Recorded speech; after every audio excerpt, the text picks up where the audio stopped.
मेरे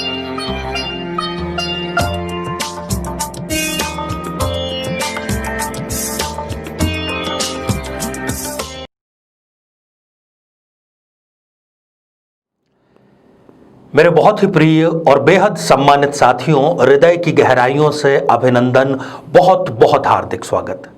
साथियों, अनादिकाल से ही मनुष्य जो है वो अपने भविष्य जानने को लेकर सदैव उत्सुक रहा है।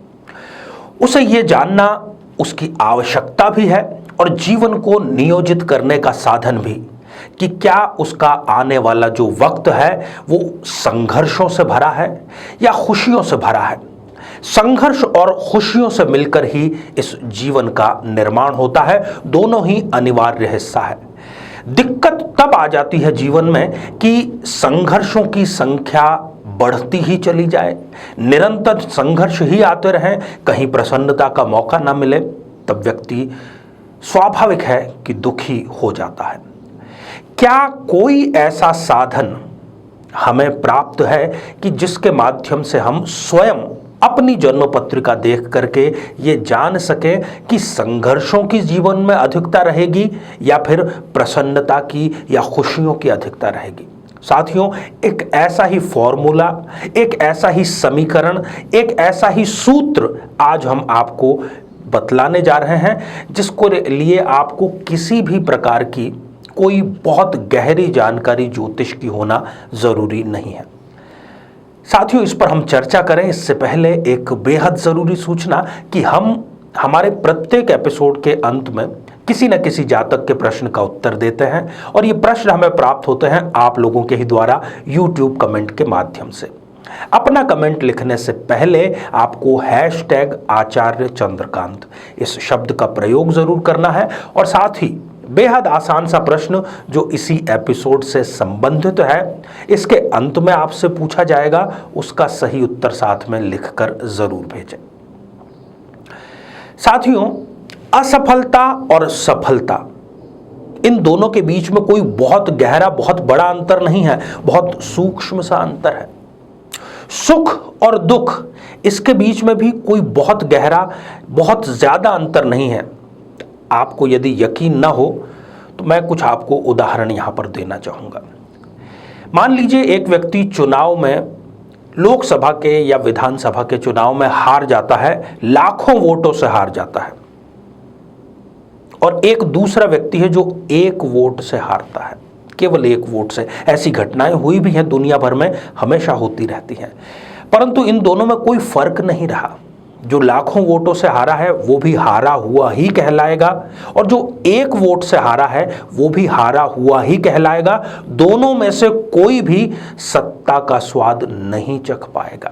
हाँ, ये बात दीगर है, ये बात अलग है कि जो 1 वोट से हारा है वो ये कह सकता है कि मेरी जो हार है, मैंने अच्छी टक्कर दी और ये एक अच्छी हार कहलाएगी, पर राजयोग से वो भी दूर है। बहुत गहरा अंतर नहीं है, आपने देखा। या हम दूसरा उदाहरण लें कि किसी प्रतियोगी परीक्षा में 75 अंक कट ऑफ गई है और एक बालक जो है उसके 74.5% नंबर आते हैं और एक दूसरा बालक है जिसके कि 17-18 नंबर आते हैं। अब वो 17-18 वाले का भी एडमिशन नहीं हो पाएगा और ना ही 74.5% वाले का हो पाएगा। अब 74.5% पर आकर के जिसकी गाड़ी अटक गई है, उसको जाहिर सी बात है कि दुख बहुत ज्यादा होगा कि सिर्फ 0.5% के अंतर से मैं इस चीज को प्राप्त करने से रह गया। पर्सनल लाइफ में भी इस प्रकार की घटनाएं मेरे समक्ष आती रहती हैं, जहां पर दाम्पत्य में खटास है। अब उसमें यदि किसी व्यक्ति, किसी महिला को मान लीजिए कि चरित्रहीन उसका पति है, वो चरित्रहीन है। अब इसमें भी कई प्रकार की लेयर्स हैं, कई अनुपात हैं।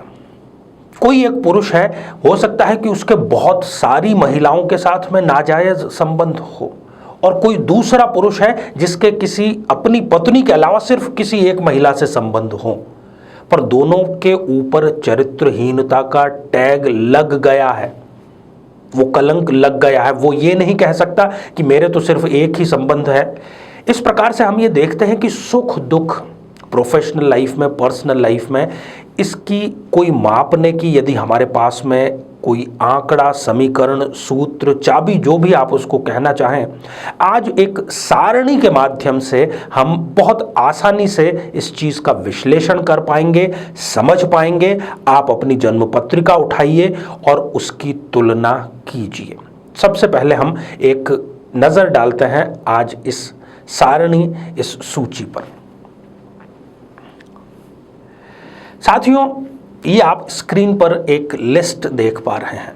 एक तरफ लिखा है, ऊपर आप क्रम संख्या देख पा रहे हैं, उसमें 1 से लेकर 7 की संख्या लिखी है और उसके आगे लिखे हैं ग्रहों के नाम। ये 7 मुख्य ग्रह हैं, ठीक है।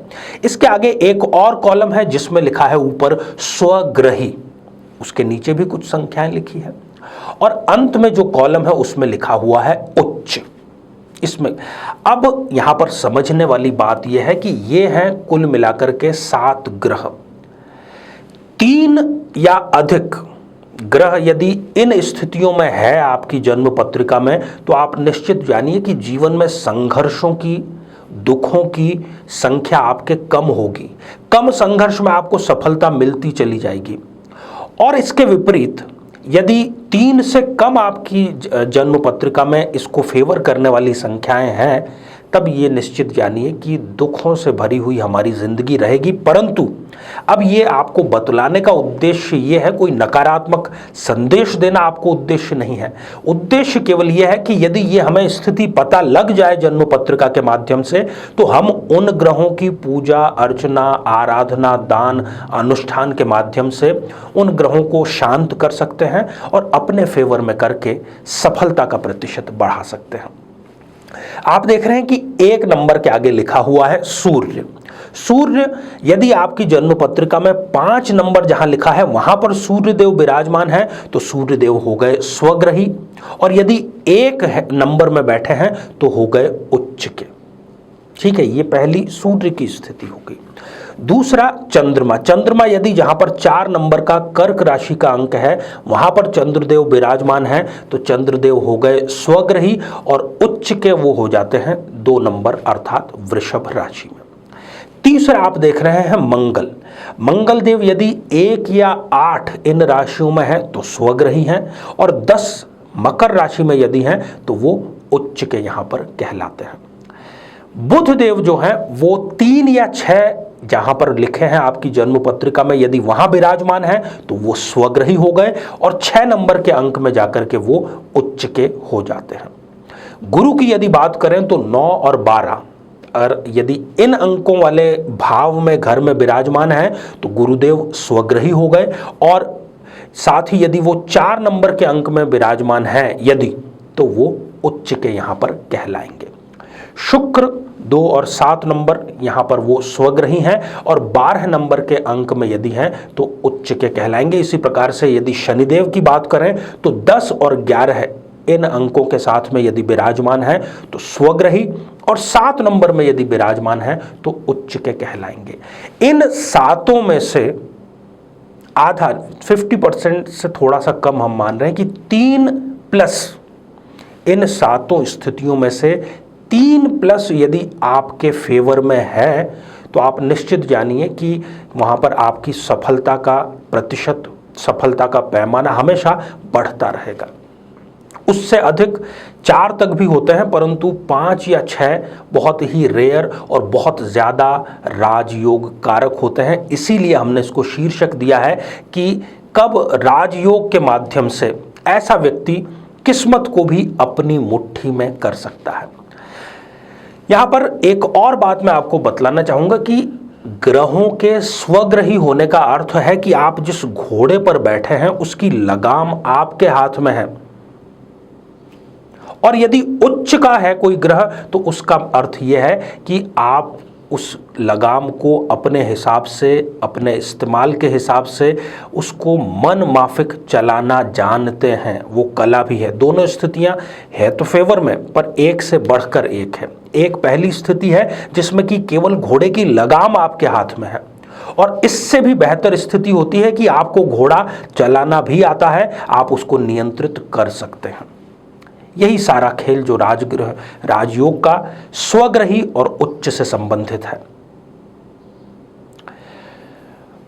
तो साथियों, आज हमने एक सारणी के माध्यम से ये जाना कि जीवन में सफलता, असफलता, सुख और दुख का प्रतिशत आखिर क्यों कम या अधिक रहता है।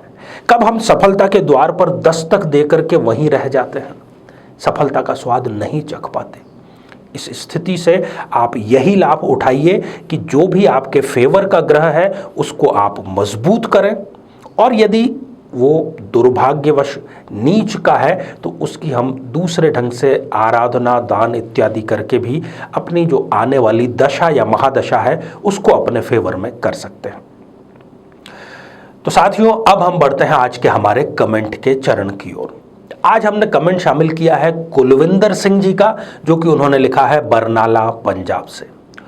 कुलविंदर सिंह जी, आपने जानना चाहा है कि आपका विवाह कब होगा। रिश्ते आते हैं, कई बार पहले हाँ हो जाती है और बाद में जाकर के वो हाँ ना में तब्दील हो जाती है। कुलविंदर सिंह जी, एक तो आप प्रबल रूप से मंगली हैं। आपने इसके लिए कुछ किया है या नहीं ये मुझे पता नहीं, परंतु जल्द ही विवाह का एक सुंदर योग आपकी जन्म पत्रिका में निर्मित हो रहा है। मैं आपको उपाय यही सजेस्ट करूंगा कि किसी भी, अब लगभग मंदिर खुलने की स्थिति में है, अनलॉक 4 हो चुका है, तो हनुमान मंदिर में जाकर के आप हनुमान जी के चरणों में नियमित रूप से सिंदूर समर्पित करें, चढ़ाएं, उनसे प्रार्थना करें। ये दोष भी कम होगा और जल्द ही आप विवाह के बंधन में बंधेंगे। तो साथियों, अब आज का बेहद ही आसान सा प्रश्न पूछ लिया जाए। सूर्य स्वग्रही किस राशि में होते हैं? साथियों, आप सभी स्वस्थ, समृद्ध और शांतिपूर्वक जीवन व्यतीत करें। नमस्कार। जीवन में किसी समस्या का सामना कर रहे हैं, जैसे कि शादी में देरी होना, पति पत्नी में मनमुटाव या तलाक तक की नौबत आ जाना, संतान का प्राप्त न हो पाना, नौकरी या धन प्राप्ति में बाधा आना, जीवन के प्रत्येक क्षेत्र में किसी न किसी प्रकार की बाधा आना, तो आज ही अपनी जन्म पत्रिका का संपूर्ण विश्लेषण करवाएं और पाएं समस्या से सदैव के लिए मुक्ति।